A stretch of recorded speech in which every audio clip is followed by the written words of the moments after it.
Welcome, everyone, to the captive audience. It's the 18th, Tuesday, the 18th of June, as we hurtle through election year 2024. And today, we are very fortunate to have with us a political consultant, a very experienced hand within the state Senate and state House caucuses, of course, here in Oregon, and also the co-host of a brand new podcast that he is doing with Reagan Knoop, also a very experienced hand within political circles. This is Brian Iverson, and they have a podcast by the name of Crosstabs, which I know what it means, but I'm going to let Brian explain what it means. But I want to welcome Brian to the show. Welcome. Thank you for joining us here today. Yeah, thanks, Kevin. Glad to be on. It's fun doing conversations like this around the state, and then, of course, doing them online when we can, and podcasting. And when Reagan and I got to initially talking about Crosstabs, it was kind of really during short session somewhere in there, and we just said, "Hey, we gotta get together and get on here." And I'm like, dude, you're a young kid, I'm an old guy. Let's kind of mash up where his experience is and my experience and kind of pull it together. He's got some good experience doing a podcast that he did with Ben Bowman when they were doing Oregon Bridge, which was kind of, the Democrat Republican kind of thing. Yep. Bowman became majority leader in the House. One of his I don't even know if I should say this, but one of the things he told his caucus is that he wouldn't continue doing the podcast if he was elected. So he had to, sorry, Ben, if I wasn't supposed to say that, but they just stopped doing it. And I was the last guest on the Oregon Bridge, which was kind of interesting. And then that's where Reagan and I really felt we had some good chemistry, and lo and behold, there we are. And I'm kind of a no holds barred kind of person. I think I tell it like it is. And Reagan is got, like you said, a lot of experience. I mean, for as young as he is, his experience in that building started when he was 14. Yeah, that's right. When you have a more than 10-year career and you're as young as he is, you had to start pretty young. Yeah, he well, of course, with his dad, right, being state senator. But when his dad was elected, and Reagan was really running around that building when he was born, and right when he was a child. And so his ability and knowledge inside that building is immense.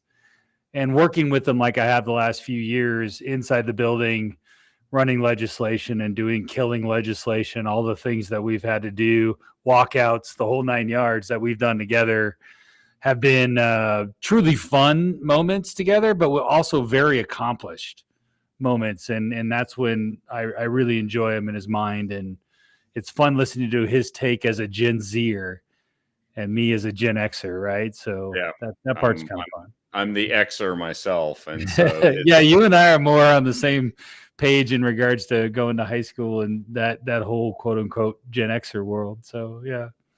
Well, and I think that we saw a different era in politics too from when we were young, because I remember Jimmy Carter when he was president pretty vividly, and how Ronald Reagan came in and the transformation back then. So when people get kind of gloomy now, they're like, well, we can never fix this, it's terrible. And I'm like, well, actually, it was terrible, and then we fixed it, and then it gets unfixed, right?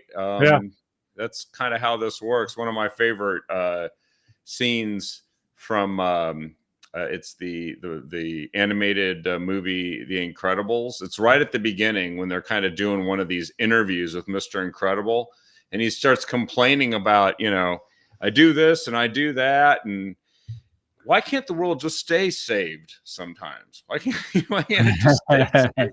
You can just relax and kick back and, go to barbecue. I've been the last, just to build on that, the last 2 days I've been over, and I literally just rolled back to Prineville from Salem with Vicky, my wife, who's a House representative. And we were over there doing a bunch of lobby meetings. I had some meetings with Bring Balance to Salem PAC and their investors, and just, with my candidates and some of the folks we're working with. And we were sitting there I was talking to Congressman Walden, just saying, wasn't it yesterday that it was 2 years ago that we were, gearing up, and we were fired up because everything looked good in 2022 in June. And then that Roe v. Wade decision came down, which was an awesome decision. Don't get me wrong. That was such a great decision for the world of the pro-life movement, right? I mean, it was 40 years, 50 years of these people pouring their life into it. Like Lois Anderson was beyond the moon excited, and she should be, and all those people. But for campaigns, we kind of just went, crap. And in Oregon, right? It just was crazy. So it just kind of eroded. And what we're trying to figure out now is, we're talking about on the way home, like where is the mood of everybody right now? And that's really what we try to figure out in the summer is, where's that mood? Where's the investors' mood? You were talking about that with you guys doing fundraising on the stuff you're working on, and my guys are fundraising. So that's really kind of, you're trying to get a flavor for what the mood is right now.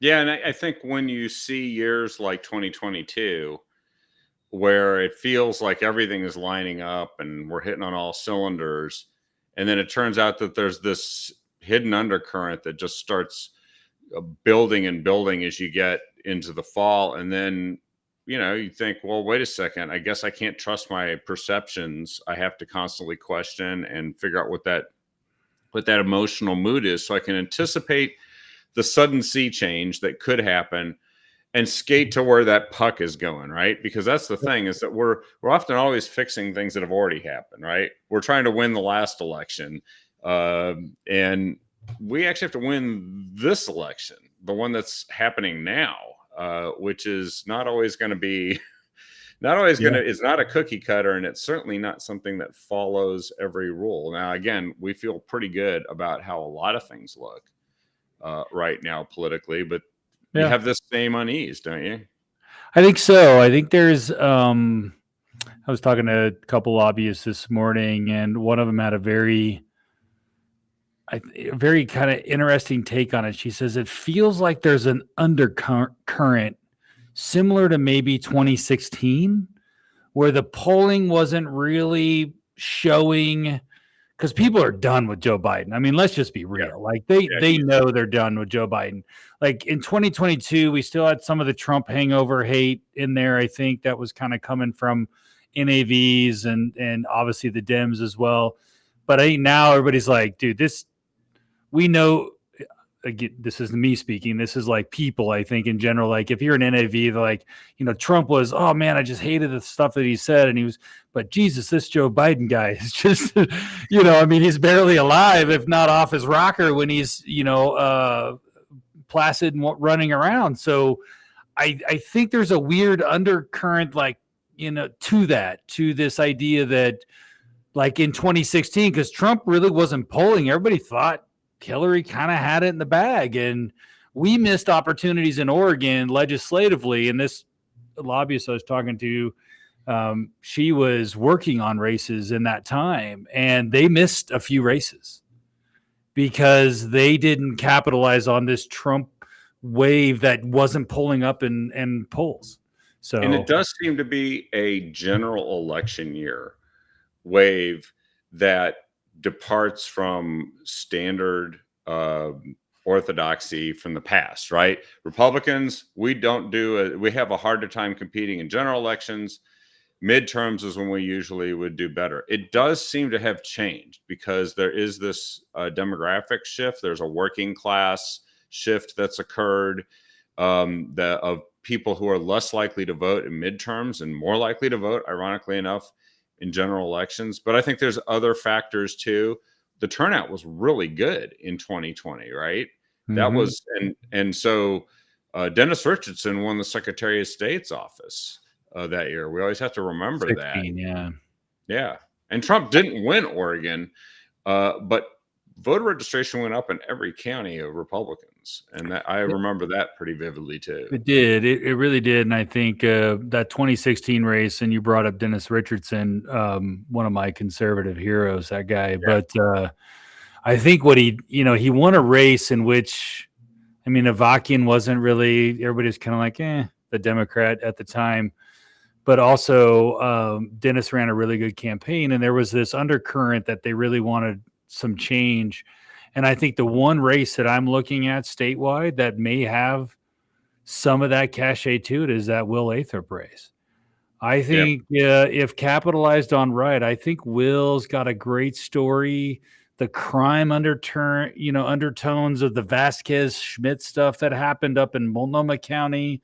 There's some stuff there that I'm seeing in similarities to that Richardson race in 16 that makes me like, we need to take a look at that one because it could be interesting. And I think Rayfield's going to sit there and talk about protecting abortion as the attorney general, and Will's going to be talking about being Oregon's top cop. And I think those are pretty diverging issues, and I think Will wins on that issue. I hope, that's the race statewide that I'm really kind of keeping my eyeball on, to be honest with you, Kevin. I think there's a shot. Man, that guy's a workhorse. I mean, I was at 3 or 4 events around the state where I was speaking at or doing something, and there's Will Lathrop. And I'm like, what are you doing here? So he is on the road, and he's I'm excited to see. Our 2 CD candidates, congressional candidates. I think I've been on the podcast. You can go listen. I've been kind of down in the mouth about 6. I don't like rematches. Mike Erickson is a friend of mine. I like the guy. I just don't think there's a path there that works for him. But I hope there is. I just don't. But I really like CD4. I think Monique Despain has got some interesting background and ideas. And I think Val Hoyle's corrupt. I think there's some stuff hanging over her head that it's hard to get that stink off. Go ask Mike Schmidt about that. It's a little hard. Yeah. And then Lori Chavez Dreamer. I think that she wasn't a fluke last cycle. I think that she did a really good job in her campaign, and I think that she's going to find that being an incumbent is way easier than being a candidate. So it makes life a little bit easier, and I think you can move that needle a couple of more points. Yeah, and the Democrats aren't taking this lying down. They are trying to line up their ducks in a row too. And you guys, that's one thing I really like on Crosstabs is it's even though we're both insiders and we're involved with this, I think you break it down in a way that folks can understand the stuff that they just see in the headlines. It's all connected, right? Janelle Bynum didn't just win the primary by accident. If you're an insider, you know that this is a great left-wing plot to get her nominated, and it worked, right? Yeah. And that's what they were trying to do. But it's a battle that Lori has been preparing for. She has to be ready for anything, and she's raising money like crazy, which everybody says, well, let's get money out of politics. And it's like, well, actually, you can make it harder to raise the money, but you actually can't make it any different what you have to do with the money you do raise, which is you got to reach voters. Yeah, I think you're definitely right on the left wing groups and their ability to pick the caucuses. Them being a former caucus guy and like you said, insider, fellow insider. When you're running these races in the DCCC, which is the National Democrat Caucus, I think they're looking at that. Their staff people, and I don't really know a lot of the DCCC staff. I know some of the our side staff. I know some of them. Their job is to just try to win, and so they want to put forward the best candidate that wins because they need to get the 218, 219, 220, right, somewhere in there to flip, and they're looking at this seat and they're saying who's our best chance to win. Yeah. And that's really all that is. And then because I don't know I think they look at and Jamie McLeod Skinner's done nothing but lose. So Yeah, there's probably that right. on top of it. So they make the case. And then, like you said, they came in, the late money poured in that thing like crazy and just dropped it on top. And they pushed her forward because they think that's their best chance to win. I don't know. I think Jamie McLeod Skinner, and this is my neck of the woods with Deschutes County. Her Democrats over here, they beloved her. Yeah. I mean, I worked on Walden's race in 2018, and I went to a town hall with Greg Walden in 2018. And at Mountain View High School, the stadium, I'm telling you, the state indoor gym, there was 3,000 people in that gym at a town hall. Greg had to have state police there, and they were rabid dogs on Jamie McLeod Skinner. And I think it was one of the craziest town halls I've ever been in. And that was Greg's last race, of course. And that was the time he lost to Deschutes County for the first time ever. And I don't know if those Democrats, those people that are JMSers till the day she's no longer alive, do they stick with Bynum? It's a good question. They really did piss off some of the grassroots folks on the Democrat side. They steamrolled the local county parties, and I think there was a entity that's like a caucus for people of color that were trying to decide who to endorse, and they decided to endorse Jamie McLeod Skinner. I can't remember exactly what the name of that group was, but that was awesome. Clearly a message of dissatisfaction with getting steamrolled by the national folks. Isn't that great? It's it happens on both sides of the aisle, right? I mean, the sure. Democrats have their left-wing wacko groups. They got the Hamas caucus, as I like to call them now, especially on crosstabs. Reagan and I love to call them the Hamas caucus, and we love to come out and Jayapal was one of them, right? And so they lost that CD3 primary, kind of the same reason, that mainstream Democrat group. And I don't know if that's, Jeffrey's group, the leader, but they came in and just literally mopped the floor with Jayapal and the rest of those and made sure that their people move forward. So it's kind of what you do. It's the dirty politics of politics, but you as a leader, you want your people moving forward, because guess what? Those people vote for you to be leader. Those people are going to follow you and raise money for you. And especially in that CD3 race, they're the ones raising money to go after the CD5 race, right? So you need to have your warriors in place, as they say. And so you're going to try to promote your people. And I don't have a problem with it. I think that's just the way caucus politics is played. And whether it's on, our level on the state level, or whether it's done on the national level, I see it everywhere. I do work in Colorado and Montana and Arizona, and it's no different. No, yeah. It's a team sport ultimately, especially when you talk about legislative bodies, and not only to earn those, lock in those leadership votes, because people do remember when someone goes to bat for you, especially early, like in a primary, and then it's time for you to vote, and you're going to be their person, but you got to show up. And that first vote is the most important vote of any legislative body. It always is. Yeah. In that truth, that's that January 1st meeting, and all of a sudden they go, okay, well, now we're voting for leadership. And then you go walk out on the floor and you got to vote for speaker, or you got to vote for president of the Senate, right? And so you literally, those conversations from election day to voting day, as I say, within that body is pretty intense. The conversations that people have together, and especially in a new caucus. If you win, it's pretty easy because everybody's like, oh, well, you won. Of course you're the leader. I'm, we're moving forward. But it's when you lose or stay tied, everybody kind of goes, I'm not sure, Victory has 1,000 fathers and defeat is an orphan. So, I've been on both sides of that coin, and let me tell you, it's a lot more fun to have 1,000 fathers. Yeah, that's right.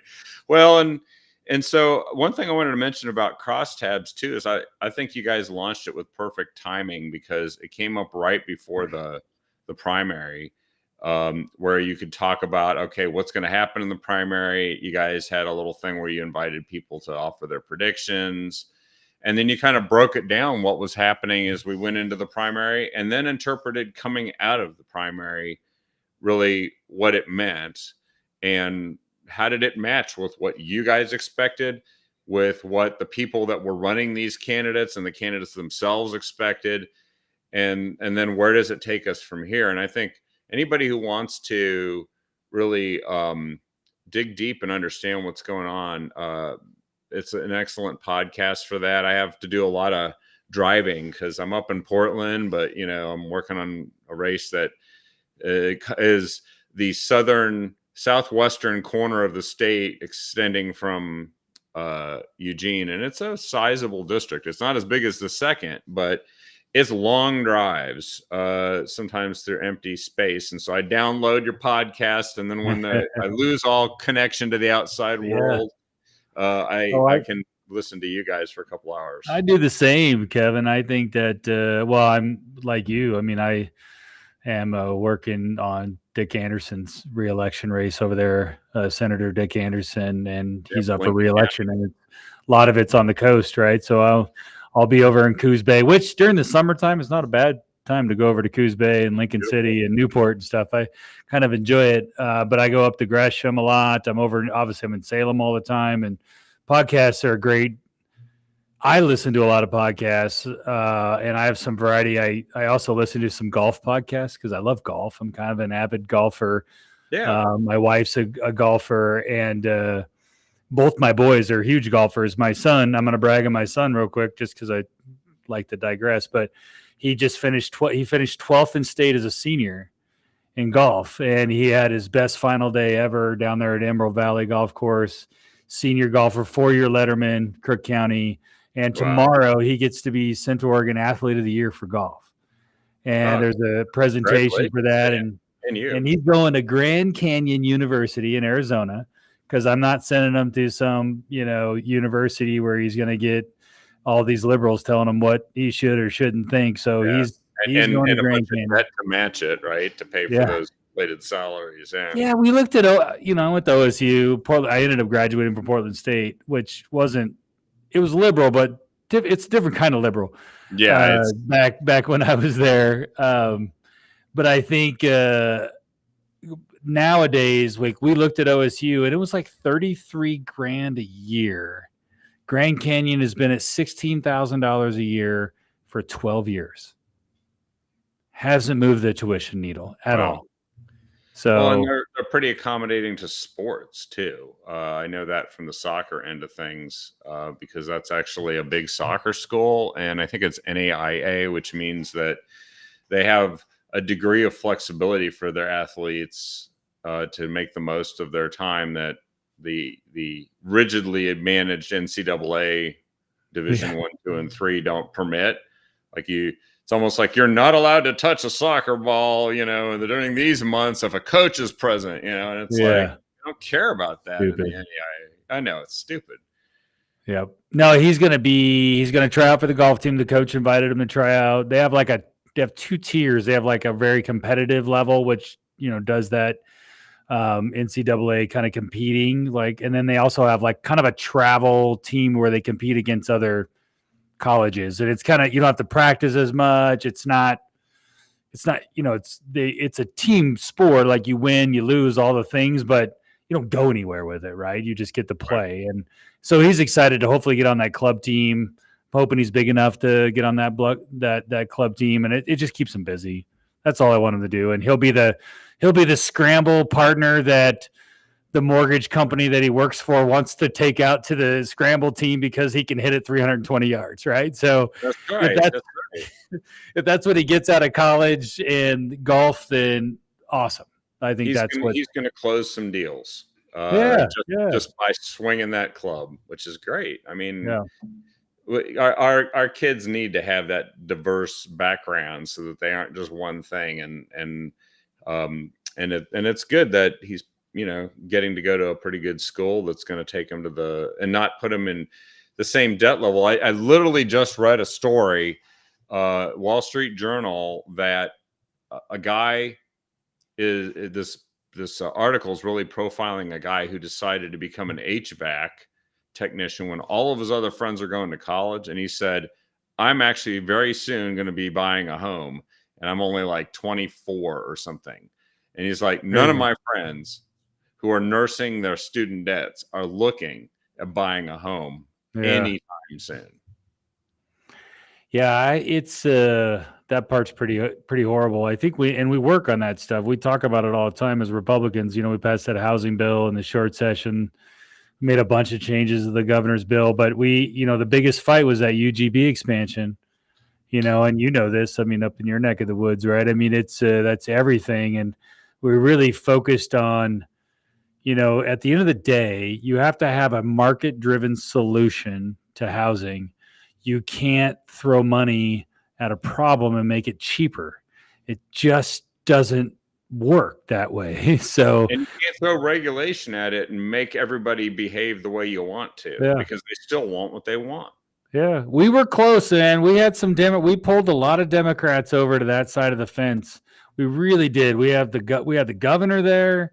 We had a lot of people ready, but that OLCV, that left-wing crazy whack job of a group, they know how to lock down some of their Ds, and so that forced us to have to kind of whittle down that UGB expansion that cities could do. And it's a bummer, because I think that would ultimately make the difference in the housing in the long term. That makes the difference in the housing cost of housing, so we can get a $200,000, because home builders can build a $200,000 house. That's not the difference is the cost of land, SDCs, and the regulatory environment of how fast they can put those houses up. So if you buy the land, you go through the planning process, you pay the SDCs, you get all your permits, and it's a year later, that cost of land that cost you $100,000 an acre is now your carrying cost has you up to $140,000 an acre. And if it's still $200,000 to build the house,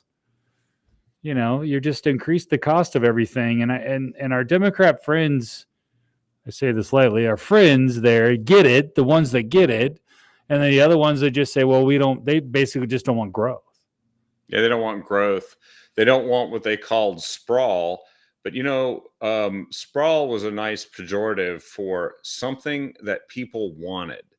And all these folks that are stuck in town homes and apartments and densified areas that want to move into single family homes or move to a better single family home, when they can't do that, it creates this downward pressure on the ability to get into homes, because it creates an upward pressure on the least expensive housing. And it all comes back to one thing, which is that the chief obstacle to solving the housing problem is the entity that claims it's going to solve it by throwing money at it, which is the government. Yeah, I couldn't agree more. And I think you hit it right with those pressure points, the moving up and down. And the realtors did during the short session, Oregon Realtors put out they did a huge, it was a pretty big one. It was 1,200 people or so, but it was, did a housing survey, and it was 73% of Oregonians want to live in a single detached home. Yeah. Right. They want the American dream. And I don't care if you're Black, Hispanic, white, doesn't matter. Everybody wants that house, picket fence, someone to mow the lawn on Sunday, because there's something ingrained in us as Americans, as humans even, that we want this space, right? Our castle, our own little area. And it just flummoxes a lot of some of those left-wing Dems, like, well, why can't you live why can't you just be in an apartment on a 4-story floor, inside downtown Beaverton? You're fine. Everything's there you need. TriMet, the whole 9 yards. And it's like, but that's not what I want. I want to sit out in my backyard and smoke a cigar and, have a cocktail and watch my kids play in the pool if that's what I want to do, or not, I just think, and that's how you build wealth. And that's also the other thing is we talk about building wealth. I own my home. It is the number one asset. Well, it's a ranch, but it's our number one asset, right? Has the most value in my portfolio. and I can use that to my advantage to do the things that I want to do in life. And I can borrow against it to do investments and build businesses and do the things. But you got to have an asset to do that. And an apartment that's subsidized by the government because it's a little cheaper for me is never going to give me an asset to go build wealth and pass that down to my kids. Well, that's just generational, right? And the left have this array of billionaire bond villains like Klaus Schwab and George Soros that are literally financing the effort to make sure that you can't have that single family home. What did Klaus Schwab say? The World Economic Forum guy, he said, you will own nothing and you'll love it, or you'll be happy. Yeah. Because we told you to be, even though that poll just said 73% of people in Oregon disagree with them. And this is deep blue Oregon. This is where we're at. An election can change the orientation of the entire, like everything. If you just get back to the government doing what we tell it to do rather than the government telling us what to do. I got to feel like we're almost at the end of a period of time where that was so dominant. You know, you look at the last 4 years, and that's what the government was doing. They were doing it before COVID, and then COVID just, shifted that into super high gear. And then they didn't want to let go of it.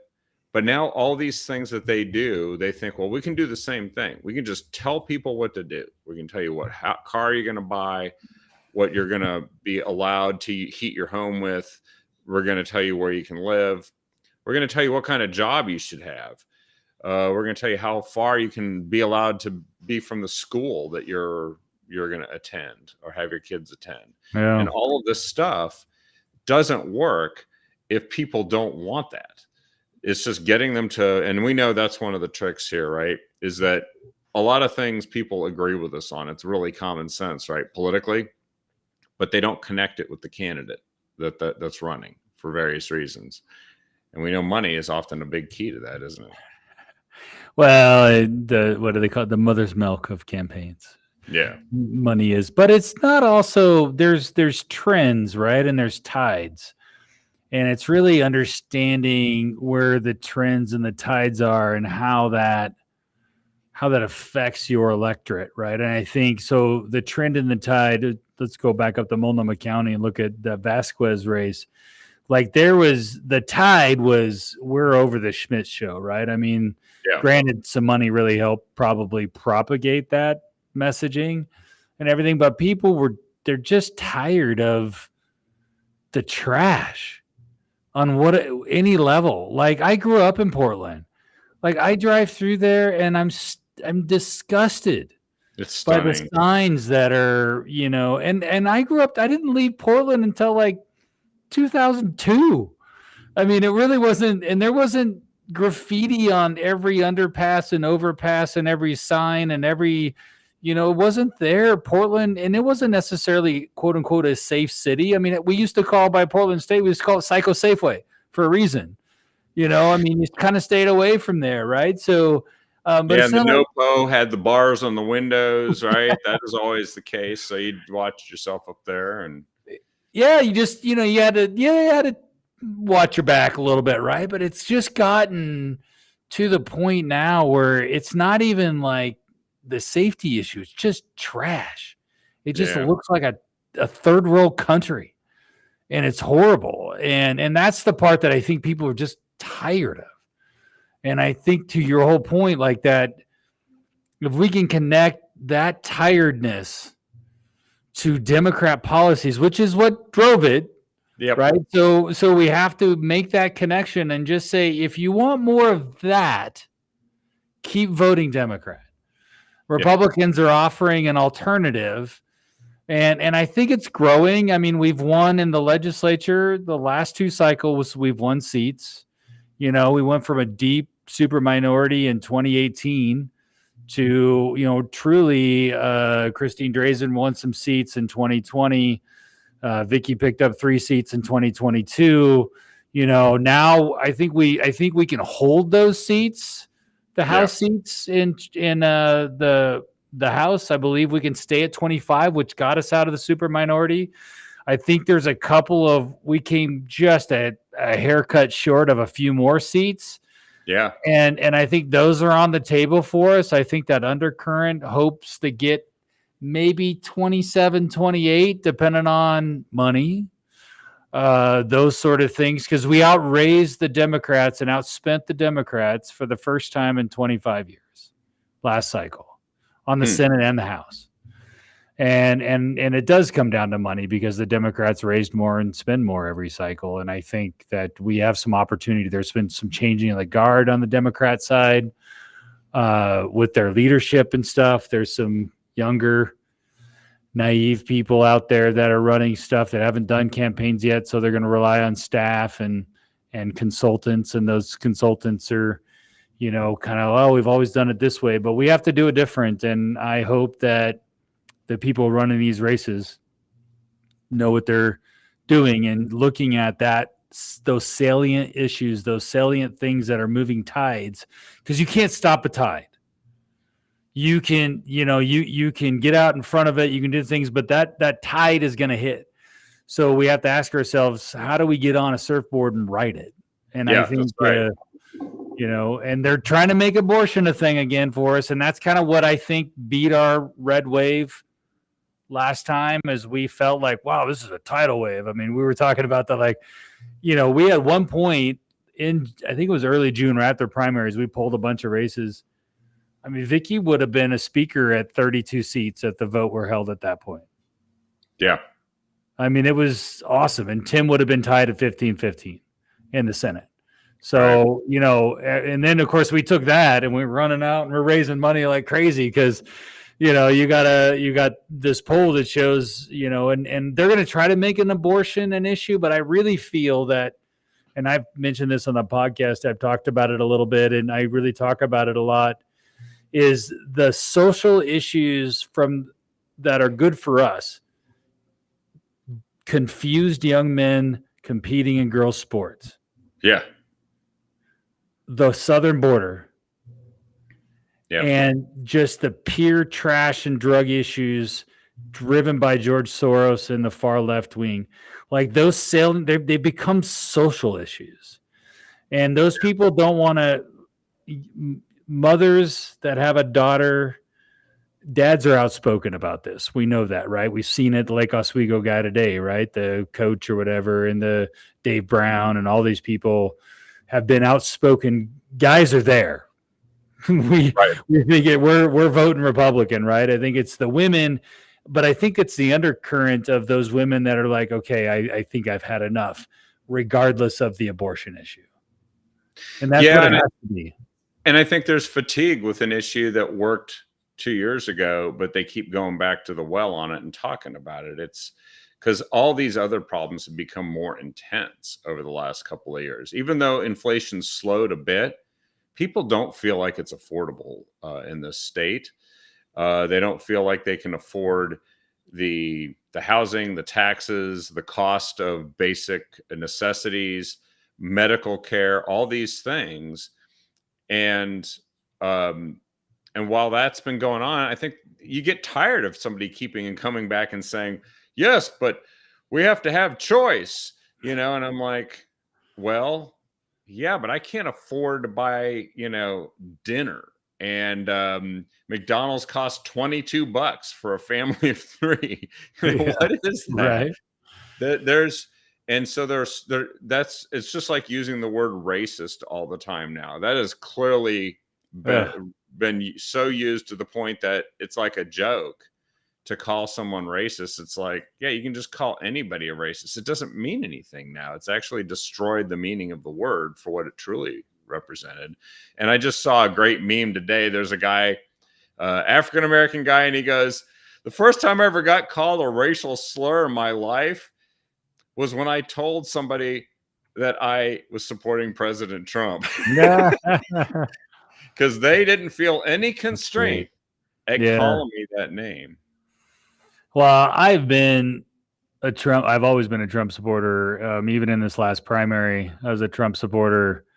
Even though my friend Bill Post down in Nevada hates me for it, as he was a, a lover of Ron DeSantis. I think DeSantis has been an incredible governor, and I think he'll make a great president one day. But Trump has a way of attacking and a way of, well, you and I are both comms guys, so he has a way of doing things that I can't even write.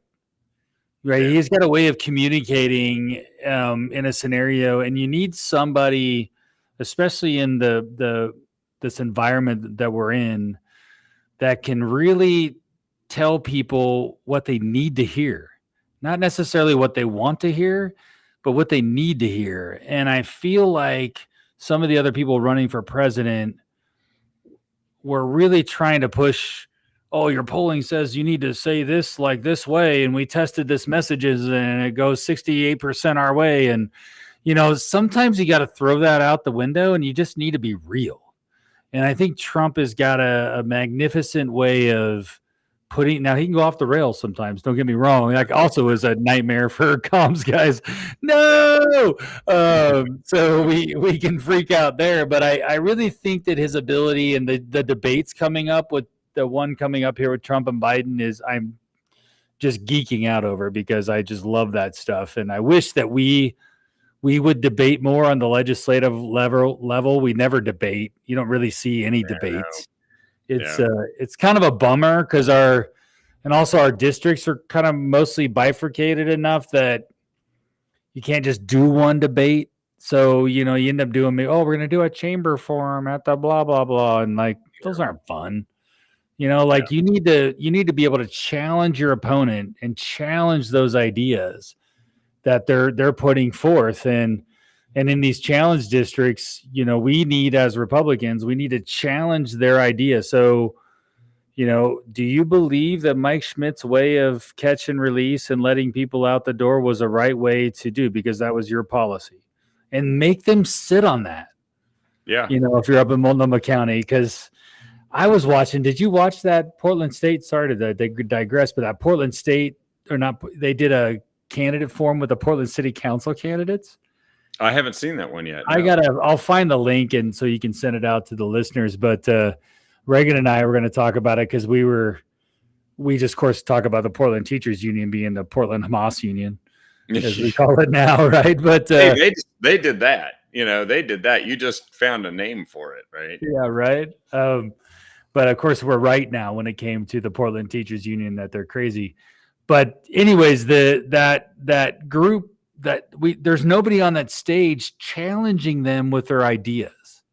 And even if we had one person on the city council of Portland, and that was a Republican, and they lost every single vote, but at least they're making the argument. Yeah. And that's where, looking at legislative races this cycle, that's the only spot where I was a little upset with what our House and Senate caucuses did. I mean, the Senate, we only missed 2 seats we couldn't fill. One was Senator Lieber's race. No, I think maybe she's got somebody, but the House missed a bunch of seats that they didn't fill, and Vicky filled all 60 last cycle. And, we lost 35 of them, right? I mean, we won 25, but we lost 35, but at least we took the challenge to every single seat. Yeah, and it locked down funds, right, for the people that are in those races. They can't just take the money they receive, perfunctory donations from the majorocrat lobbyists that throw money at whoever's in office, and they can't take that money and give it to other races if they have to run their own. Great example on that. Janelle Bynum, House District 39, she spent $1.2 million to win her race by 8.5 points.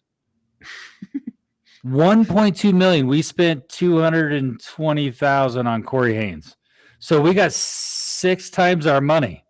That's not a bad investment if you're playing the money game, right? So that's the point of it. Like spread offense. My good friend Larry George always said that when he was running Senate caucus stuff. Senator George, spread offense. It's all about the spread offense. Make them defend everything. Yeah. You don't know where you're going. I like that analogy a lot. Well, so when we were talking about Trump earlier, I do think that one of the things he does that is just no one else can do is, how we always say we want to make an issue of such and such because this is a good issue for us. And then we build up a whole campaign plan. We come up with talking points. We come up with, an advertising strategy and an earned media strategy and all that and we put it all together, right? And then we hope to push this issue out in front of people because we think the polling tells us that they'll care about it. And Donald Trump doesn't need to do any of that. He just goes out and starts talking or tweeting or something. And he can take an issue that nobody seems to be able to make an issue. And then suddenly it's the issue. Like what he did with the border, they used to tell people, don't talk about the border. Yeah. Because that's just a Republican issue. He just goes out and says what he thinks. And all of a sudden, a bunch of people heard what, as you said, they needed to hear about that issue to wake up. And I suppose that's still happening now. It can have some benefits for other candidates, but it's also unique in that regard. Meanwhile, Joe Biden is completely unable, I think, to create issues. He is just simply, he's got people working for him that are making all the decisions who are actually deciding what the issues are going to be. And then he just shows up and they just get the guy in the bunny suit to make sure that he doesn't go someplace he shouldn't and exits the stage properly, or his wife, to guide him off the stage before he can do something that becomes the news again. Yeah. No, I think you hit on it, and he hit on another issue. He was down in Nevada, and it's actually one of those issues that I'm probably going to work into some of our messaging, but he was down in Las Vegas doing his rally not too long ago. And he told all the tip workers that he's going to not tax their tips. Like, I was like, boom. And we do that in Oregon, right? It's like, why are we taxing tips? These are the people we want to help. Younger, low income, side gig workers, servers, bartenders, the whole nine. Why are we taxing their tips? Yeah, and that's an incentive for good service. It's the people least able to cope with inflation. So this is immediate assistance to the working class, to the people who are being paid hourly, right? Yeah. And they're the ones that are trying to probably squirrel away some money so they can buy a house, right? They're the ones that have a young child at home. And so, mom or dad's gone during the day. They come home, they go, great, here's the kid. I'm going to go now, waitress at the bar, the local bar, or at the restaurant or whatever. And they're working double jobs trying to make it happen. And, and those tips are everything. Maybe that goes in the actual jar that they're saving for that down payment on a house. But yet in Oregon, we want to tip it at 9%, and we're going to force those people to do that. And and of course he's in Las Vegas where it's probably living on tips down there. Right. So it was, again, understanding the voting class of people and speaking to an issue that really resonates with those folks. That's outside of the mainstream. Like everybody talks about with inflation in Oregon and the state. And I go, okay, what can a state legislate? Even if we have majority, what can we do about inflation? Yeah. It's very hard, especially at the state legislative level. Not a whole bunch. Yeah. We don't have a whole, we get rid of the gas tax and give you we get rid of 38 cents a gallon on gas tax. Well, now you'll have nothing but potholes because ODOT can't figure out how to make work with what they got. And then, so you start going, get rid of the cat tax and we don't need to tax small businesses. Okay, then how do we pay for education? And then you start kind of walking through that, and we don't have a lot of triggers for inflation.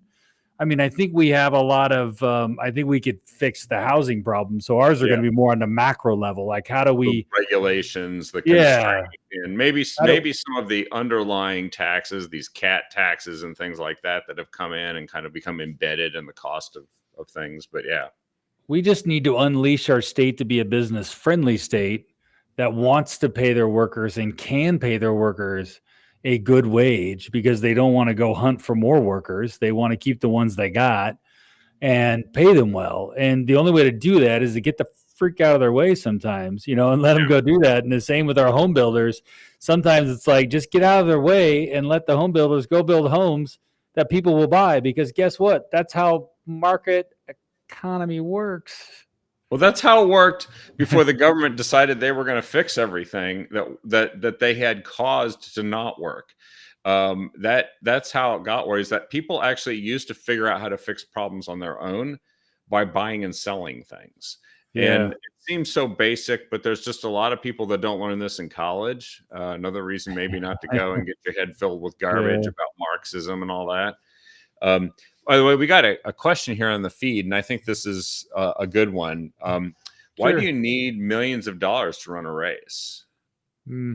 Well, it's a good question. I think normally we don't, but I would say the cost of media normally drives those numbers to those catastrophic amounts. So if I buy TV ads in Portland and it's broadcast TV on KATU, a morning news spot is $600, especially in October, when you have to buy at what they call a P3 rate or our P1 rate. We don't get the P3 rate, so we got to buy it at the non-preemptible rate. So and you got every congressional candidate from Southwest Washington around Oregon buying TV ads. So that inventory, market drives the rates, and then so then you're just paying so say call that $600 in Portland for that one commercial, 1 30-second commercial. And I go down to Central Oregon where I live, that same commercial is $120. Go over to Eugene, it's $230, probably $240. Medford, it's probably about the same. So your cost of campaigns tend to be relative to the cost of, I think, media buys, because the amount of direct mail that we do, the cost of mail is the same. Yeah. The operations, the other doesn't give discounts per se. Yeah. No, they don't. So that's usually why those campaigns will go into the millions on the legislative race. We won races, like Dr. Javity over in the coast.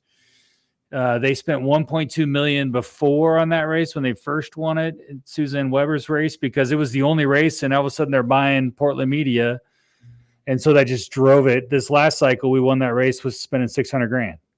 Yeah. So we can be frugal enough, but if all of a sudden we're in a dogfight, and we have money, the Bill Kinnemer race was, and Mark Meek was a great example of that, the most expensive Senate race we've ever had in Oregon. And it was like everybody knew, like all of a sudden near the end, we knew what was happening. We knew that Senator Thatcher was going to win. We knew that, and we knew it all came down to this seat. So everybody was just pouring money in, trying to affect 2 votes. And ultimately, Mark Meek won that one by, I don't know, 582 or something like that. So it was, it's a tough one. But that 582 votes for you. Yeah. 582,582. Yeah, it was crazy. He spent 3.2 million. We spent 2.8, 2.9. So I don't know if we'll see that this cycle. I think a normal House race should be in that $600,000 to $800,000 range. That's competitive.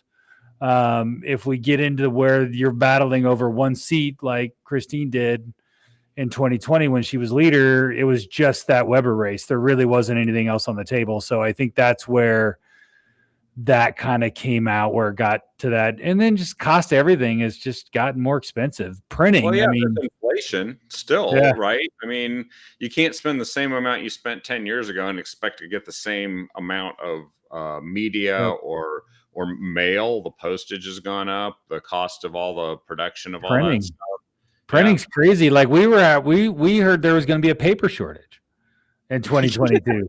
Everybody kept talking about, there's going to be a paper shortage and we're going to have a hard time getting paper. And everybody's calling printers and making sure they had enough paper to do 2 or 3 million mailers, right? So make sure there's enough paper out there in the world. So there's just, all those things. And then also, I would say the last thing is the politics has worked its way into every facet of our lives.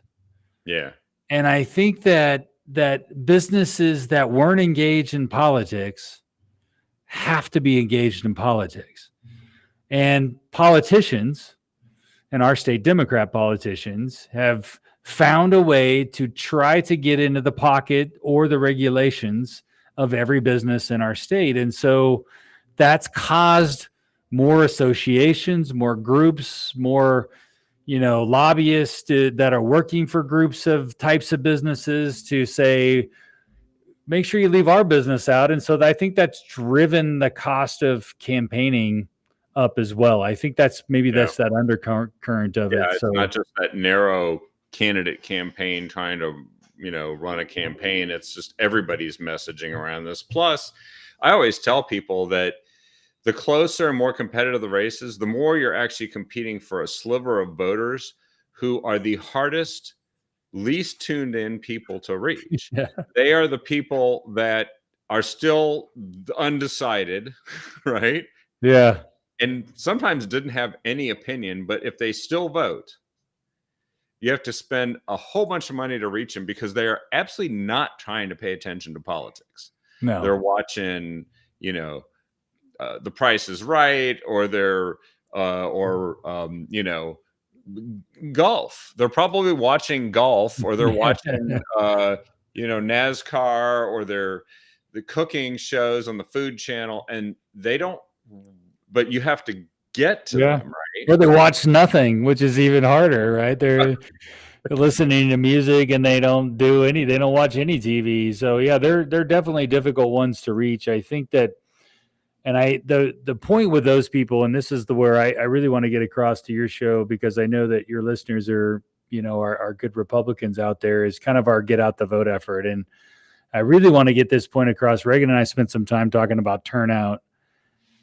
It's going to make the difference in these races in Oregon. If Republicans don't turn out and vote down ballot, we are going to get the government we deserve.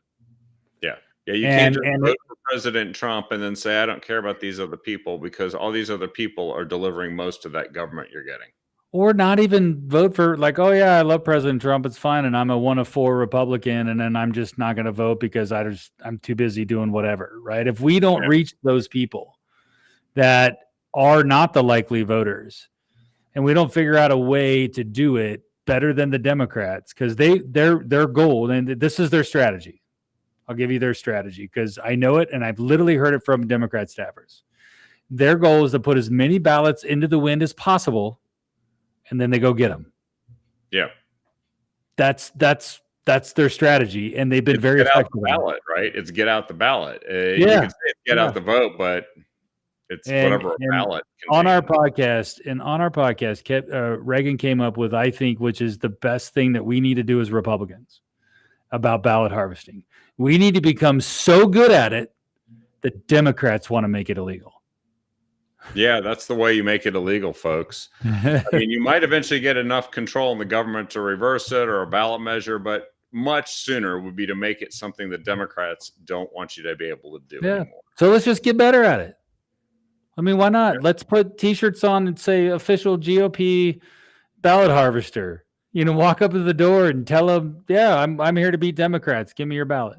Look what happened when we started getting good at getting our message out on social media. They started banning us from social media. Yeah. That's exactly why. That's the precedent for it. Is as soon as you're, and I don't know. That's the message, Kevin. I'm taking to. I mean, next week I'm speaking at an event in Salem. I've been speaking at Central Committee meetings, and anywhere where I can get that message out. And even Trump has said it. He's on the bandwagon now. Like, you got to vote early, vote often. Like, he's finally said, okay, let's not hold our ballots. That's not the strategy that works. The strategy is get them in, because we're not winning a whole bunch of races in Multnomah County. I know they're probably corrupt as all get out. I get it. But most of our county clerks around the state that I've talked to and met with, they tend to be Republican anyways. They don't like ranked choice voting. They hate it by fact, so they don't want to do it. I think there's good people in there trying to do good work. I don't think there's the machines we could talk about, but But I said, let's try one time or a couple cycles where we just get so good about harvesting, we get so good at turning out our base and our vote, and see what happens. Well, you just said it before. One race, 582 votes. You and I both know that an average, mediocre to average volunteer can knock 20 doors in an hour.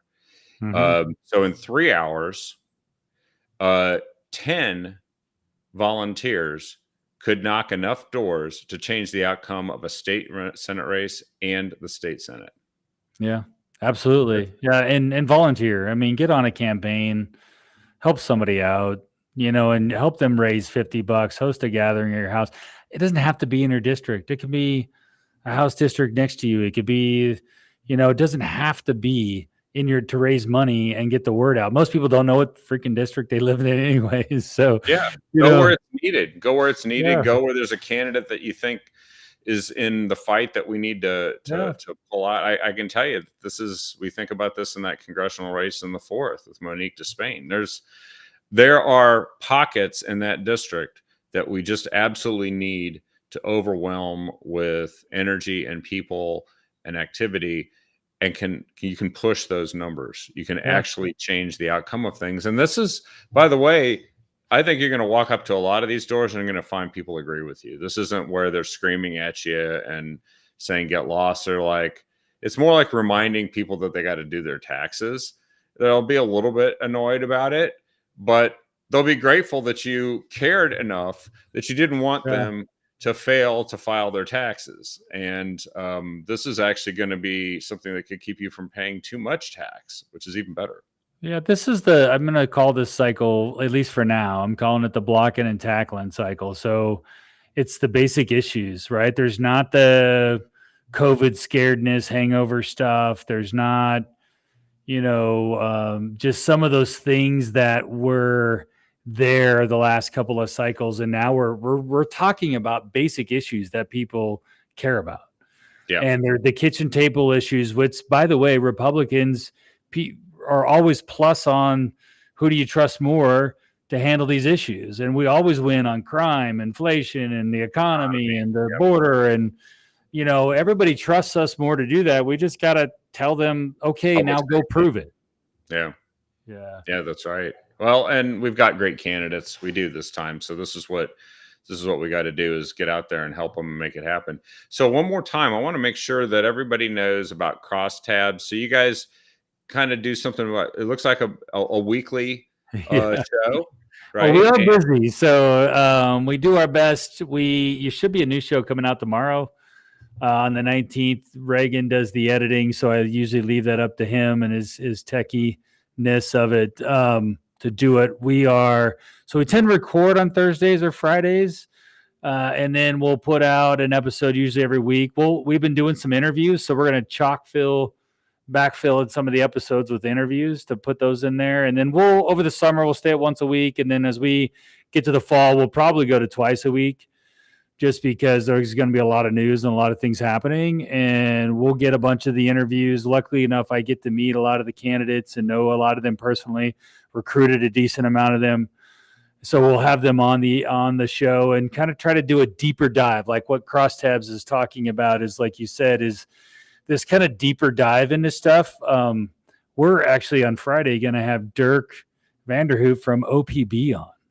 Oh, so wow. I get I'm going to really talk to Dirk we're going to talk a lot about, just how and why they come up with the headlines they come up with, what news stories they choose to cover, all the little things. Dirk's a really good friend of Reagan's, and not me as much. We tend to be more adversaries on the from the comm side guy. Him and Reagan get along, but I like Dirk, and I think it'll be interesting to hear what OPB and just give us a perspective, and then get his perspective on what races look like. So it's kind of fun sometimes to flip that script on reporters and bring them in and really say, well, what do you think the issues are this year? What are you hearing? And versus them just reporting what press releases we put out or things like that. So it'll be good. It'll be good. Yeah. I mean, I think that there's these congressional races are ones that there's a lot to talk about with those too, because the Democrats have actually said they believe the road to control the House of Representatives at the national level runs through Oregon. and a lot of Republicans actually agree with Yeah. that too. And I haven't heard him talk much about the 4th district at all. I don't know if that's his personal approach to it, but that is going to be really Mm. it I'll ask clearly. him. Yeah. You know, the DCCC decided that they were worried about it and couldn't hide the Yeah. fact that they put Val on the vulnerable list. So maybe that's going to be the difference maker, is that people will start talking about it there. We know Lori is a top tier. Yeah. And then you just talked about Mike, and I hope. The numbers there, I just don't, we ran some legislative races in that district, and I know he came close. I think it was an open seat, and now she's an incumbent. that's a dynamic. That's an important dynamic. Yeah, and she's going to get more money because she's an incumbent, and there's some salient issues there. Maybe if she got a Green Party candidate or did some other things that, could kind of divide that a little bit. Maybe there's something that they have on her they didn't before. I'm not privy to that. Like I said, I have known Mike since Portland State days, so I have to go back probably 25 years on that one. So I do like Mike. I think he's a good guy and a good patriot. I just, I'm just a realist. I can't help myself. Yeah. So I look at CD4 as a potential grab versus Mike. I think they know it's coming. They see the train. They can see it down the tracks. They know what it looks like, all those sort of things. And I think Lori can pull it out. She's got a good team. She's become just an impressive candidate from where she was, and running from the power of incumbencies it should make a difference there for her. Yeah. But I do agree with you. I think that there could be a lot of stuff happening in Oregon, and I'm not ruling Trump off the table in Oregon for a visit. I've heard from a lot of national folks and some people that he likes going into areas where people don't think he'll go. Well, he did that. That's, remember, Hillary didn't go to Wisconsin. Trump did in 2016. And then people were like, why didn't you go to Wisconsin? It's like, we thought we had it won. And there's clearly a lot of fires being lit in the Democrats' backyard. Think of Virginia right now. Yeah. Literally almost turning into a toss-up state, which is insane. States like New Jersey and New York are getting crazily close for being supposedly unwinnable. Nevada, when that one poll said Trump was up by 13 points, that state hasn't been won by a Republican since 2004 and George W. Bush. Yeah. And so there's a lot happening in that dynamic too. We competed I was on the Bush campaign in 2004 here in Oregon, and that's going way back 20 years ago. And Bush, if people remember, he came here a couple of times. We competed in Oregon until it ended up being off the table. But your point with New York, what I would say, this is why I think Oregon isn't off the table yet, is that New York was the only other state that had legislative gains other than Oregon. That was a blue state last cycle. So, actually Hawaii picked up a seat, but I mean, they went from 2 to 3. So it wasn't, it's pretty blue over there. But anyway, so it tells you that New York isn't quite, and they have a similar dynamic. It's very rural outside of New York City, right? So, and I think there's some similar dynamics there. And that's why, when I go to DC, I usually go once or twice a year, and especially when I was running caucus stuff, up until I was running Senate caucus up until mid-April. I was back there a couple of times, and I said, don't, I told those NRCC folks, don't give up on Oregon. I think, Lori Chavez DeRemer was 65,000 votes away from winning, or not. I mean, Christine Drazan winning the state. Yeah. So, and all those, that 8.5% that voted for Betsy Johnson weren't voting Democrat. So, I would say don't give up on Oregon yet. Keep the fight alive. Crosstabs.studio. I saw that in there. Yeah, I just put that there. Up Thanks there. for putting it up. That's our website. Go up there. You can sign up for our emails. We try to kick out emails to everybody when the new show's posted in your iPhone. I always tell Reagan, he does this Substack stuff and all these things. And I'm like, I don't know, it pops up on my iPhone Reagan, when there's a new podcast. So if Yeah. you subscribe, it'll just pop up on your phone. So Yeah, like if you have an iPhone, you can just go to Apple Podcasts and subscribe there, or Spotify, Yep. anybody, YouTube Music, all those different we're things. climbing the charts too. We were now we're 230th in the nation.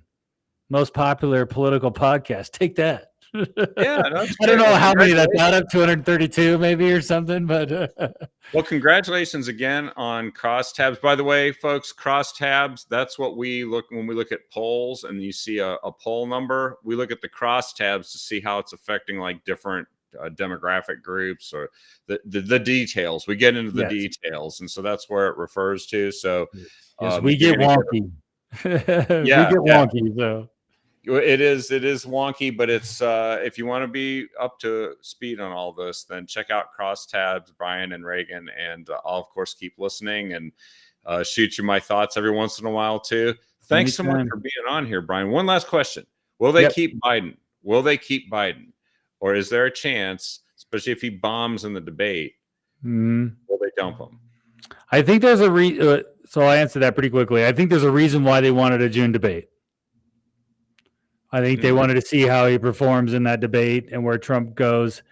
If he does okay in the debate, I think they keep him because I go back to my rematches tend to favor the victor. Yeah. And also their bench is horrible. You can put Gavin Newsom up there. Kamala Harris. I mean, she would fight for that. I think she would be horrible. So I think they keep them and they run their cards on this deal, and they try to make sure they keep the Senate as a backup plan. I think that's their strategy. Yeah, and the House is close enough that they're not going to rule it out. They're going to make a college try at that. But we're going to say something about that here in Oregon. Well, thank you for that last question there, Brian. And thanks again for joining us here on the Captive Audience. A great show. Thank you, everyone, for listening and watching. And do share this with everyone you can. The people you share it with will instantly add IQ points because they receive the show, especially today's show, that will help them. They'll at least have political IQ points. I don't know about everything else, but political IQ points just went up because you watched this. So thanks again for watching, and we'll see you on the next episode of the Captive Audience, Sunny and Dawn tomorrow night. And I know a ton of news.